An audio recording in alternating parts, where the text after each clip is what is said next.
কিছু মানুষ থাকে স্পঞ্জের মতো, যারা অ্যাবজর্ব করতে থাকে, অন্যের কষ্টগুলো অ্যাবজর্ব করে বা আমি যদি বলি অন্যের অনুভূতিগুলো অ্যাবজর্ব করে। এমনকি কখনো, কখনো তারা মানুষের ফিজিক্যাল পেইনও অ্যাবজর্ব করে ফেলে।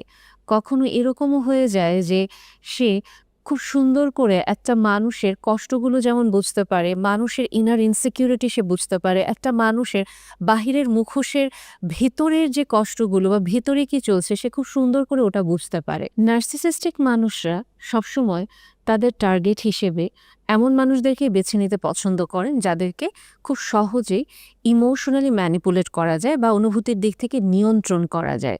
যাদের আত্মবিশ্বাস কম থাকে, যারা নিজেদের ভেতরে খুব ইনসিকিউর থাকে, কখনো, কখনো তারা কনফিডেন্ট পারসনদেরকেও টার্গেট করে।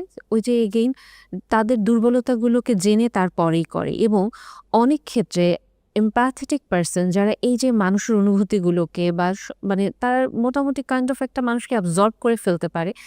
এইরকম মানুষদেরকে যদি তারা পেয়ে যায়, নিজের অজান্তেই একজন নার্সিসিস্ট তার দিকে অ্যাট্রাক্টেড হয়ে যায়।